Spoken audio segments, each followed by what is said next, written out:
Voilà près de 100 ans qu'il veille sur la commune de Chandray, perché à plusieurs mètres de hauteur sur le monument aux morts. Ce poilu retrouve désormais une seconde jeunesse. François Bronze, c'est ainsi qu'il se fait appeler, maître artisan d'art venu d'Avignon, a été mandaté pour restaurer cette statue datant de 1921 et qui en avait bien besoin. On voyait déjà beaucoup de points de rouille, beaucoup de fentes, c'est-à-dire que c'était carrément cassé au niveau du bronze.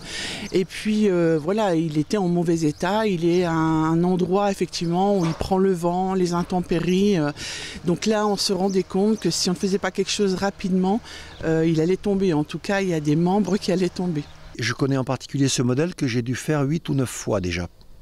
Donc je connais absolument tous les défauts de ce soldat et tout ce qui peut lui arriver. Je sais que les coudes sont toujours fendus, que les avant-bras ne tiennent plus, que le fusil peut être décollé du socle. Ce monument rend hommage aux soldats tombés pendant la Première Guerre mondiale, un véritable devoir de mémoire que la commune refuse de laisser s'effacer.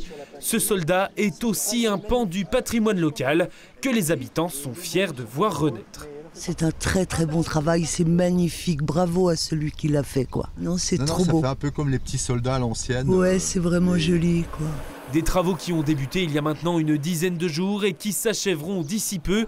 Après avoir procédé à la soudure des membres, bouché les trous et peint le poilu aux couleurs originelles, reste à faire en sorte que tout ce travail de restauration dure dans le temps. Faire cette couleur avec une peinture italienne, avec laquelle je peux mettre jusqu'à 2 ou 4 mm d'épaisseur. La peinture est très dure rapidement, mais elle est quand même douce, c'est-à-dire que cette peinture peut se dilater et se rétracter.